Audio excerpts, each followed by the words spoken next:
자유롭고 유연한 생활을 위한 6가지 방법.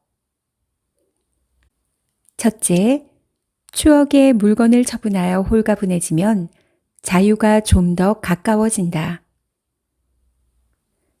필요한가? 필요하지 않은가? 정리할 때 판단 기준은 이게 전부다. 그렇지만 추억이 가득 담긴 물건, 사진, 선물은 좀처럼 버릴 수 없다. 아이나 부모의 추억 어린 물건도 그리움과 사랑스러움이 솟아나 버릴 결심을 무디게 한다. 추억 어려 처분하지 못한 물건도 쌓이면 순식간에 쓰레기가 되고 만다. 우리는 형태가 있는 물건을 소중히 하고 또 남기려고 한다.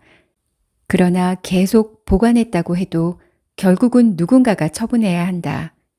내가 엄마의 추억 어린 물건을 소중히 보관했다 해도 내가 죽은 후에는 그때는 누군가가 마음을 담아 정리해 줄까? 아무리 추억 어린 물건이라도 쓸데없이 오래 보관하면 남은 가족을 번거롭게 할 뿐이다. 다만 추억 어린 물건은 마음에 담아 처분하는 게 좋다. 집착을 버리고 다시 한번 정말 필요한 물건을 남기는 결심을 해보자. 형태 있는 물건을 버려도 멋지고 아름다운 편지를 받았다는 사실은 사라지지 않는다. 그것으로 족하다. 충분히 인생의 영양분이 되었다. 그 사실이 앞으로의 내 시간에 필요한지 생각해 보면 필요하지 않다. 나만의 소중한 이야기가 담긴 편지 등을 남이 읽는 것도 기분 나쁘다. 누구와도 공유하고 싶지 않은 물건은 마음에 새겨 무덤까지 가져가자. 긴 인생을 사는 동안에는 추억 어린 물건뿐 아니라 혼자만의 기억으로 남기고 싶은 물건들이 있다. 좀 더 시간이 흐른 후 인생을 돌아봤을 때 다시 생각할 수 있다. 그때 여유로운 마음으로 생각해낼 수 있다면 미련 없이 집착을 떨쳐냈기 때문일 것이다.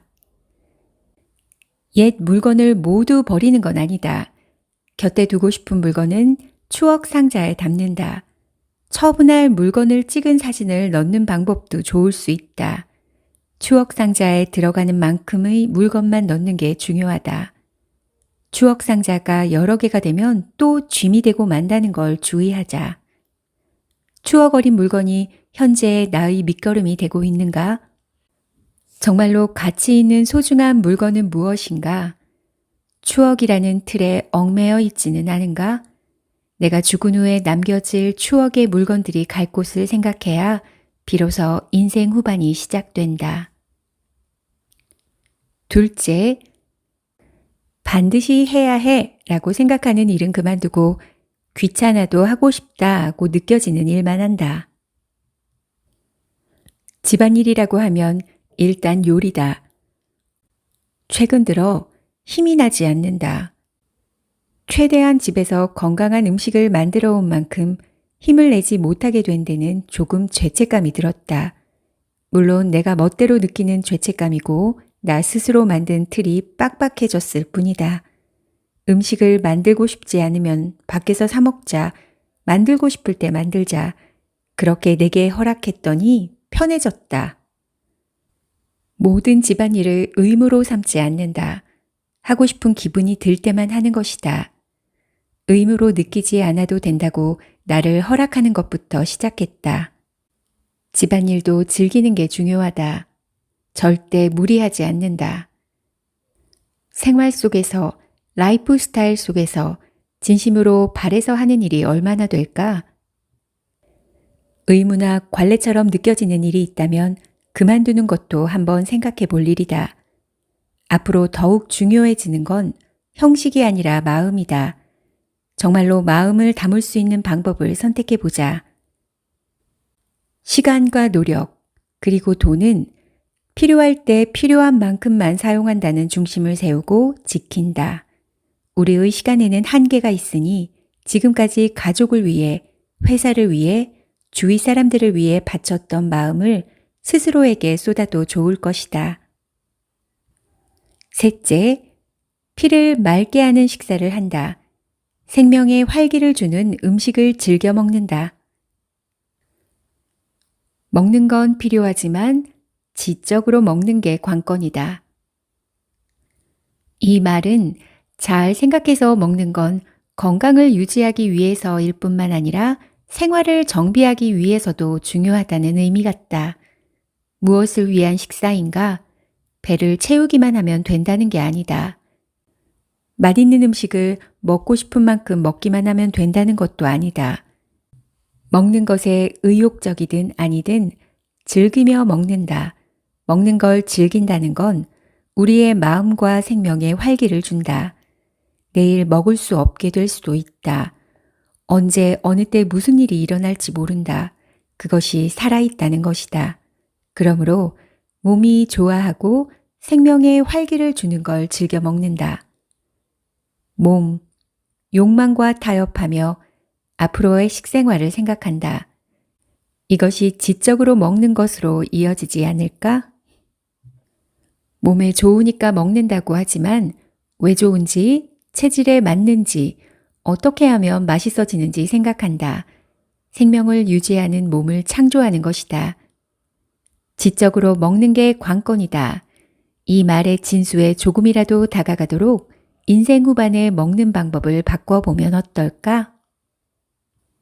넷째, 긴장을 풀 수 있는 장소와 시간을 확보한다. 매일은 무리라도 가끔 다른 장소에 간다. 사는 장소, 사는 방식을 바꾸는 건 다음에 어떤 라이프 스타일을 선택하느냐를 뜻하기도 한다. 사는 장소를 바꾸는 게 어렵다면 사는 방식을 바꿔보는 건 어떨까? 다른 장소에서 지내보는 것도 멋진 일이다. 최후의 안식처라는 말이 있다. 어느 곳에서 어떤 집에 살게 되든 중요한 건 내가 있는 곳을 낙원으로 만드는 것이다. 쓰기에 불편한 부분이 있으면 리폼한다. 물건을 정리해 심플한 공간을 만든다.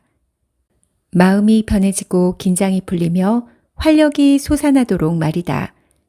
사는 방식을 바꾸는 건 아이디어를 짜내기에 달렸다. 인생 후반을 향해 어떻게 되고 싶고 무엇이 가장 기분 좋은지를 기본으로 삼아 신중하게 생각해 보자. 5번째, 이젠 나이 들어서 뒤에 이어지는 말을 바꿔 행동하면 운이 움직인다. 제일 먼저 말버릇을 신경 쓰자. 억측, 부정적인 생각은 말버릇에 나타난다. 자기도 모르게 하는 말, 별로 생각하지 않고 내뱉은 말은 없는가? 이를테면 이제 나이가 들어서 라는 말은 인생의 가치를 젊음, 아름다운 외모에 둠을 나타낸다. 미래에 대한 포기가 밑바탕을 형성한다. 기대하면 실망할 수 있다 라는 블록이 이제 나이가 들어서 라며 도전할 마음을 시들게 한다. 우리에게 남아있는 시간은 한정되어 있다. 지금 당장 눈앞에 있는 걸 붙잡지 않으면 2번 다시 손에 넣을 수 없게 된다. 움츠러들어 가만히 있으면 상황이 달라지지 않는다. 그러나 일단 해보고자 작정해 시작하면 모든 일이 움직이기 시작한다. 인생도 절반이 지나 앞으로 더욱더 자유롭고 행복해지고 싶다면 지난 삶의 괴로움과 위화감을 의식해 언어로 바꿔보자. 자기도 모르게 입을 뚫고 나오는 말버릇은 없는지 가족이나 친구에게 물어봐도 좋을 것이다. 이제 나이 들어서 라는 말버릇은 포기이자 변명인 동시에 나이 따위 상관없다 라고 생각하고 싶은 속마음에 있는 말이다. 6번째, 나에게 무슨 일이 생겼을 때 라는 질문에 확실히 직면한다. 무슨 일이 생겼을 때, 병에 걸렸을 때, 시한부 선고를 받았을 때, 뇌사 상태가 되었을 때가 언제 찾아올지 모른다. 모든 감정을 통틀어 나와 철저하게 대면하자. 인생을 어떻게 끝내고 싶은가 나에게 묻는 것이다. 만약 내가 갑자기 돌아올 수 없는 길을 떠난다면 가족은 슬픔보다 더 힘든 경험을 할지 모른다. 재해를 준비하는 것처럼 무슨 일이 있었을 때를 기록해 놓는다. 가족을 곤란하게 하지 않기 위해서일 뿐 아니라 가족에 대한 애정이기도 하며 현실적인 희망 속에 있는 삶을 나타낸 것이기도 하다. 나도 일단락 짓기 좋은 시기에 준비를 시작해 보려고 생각하고 있다.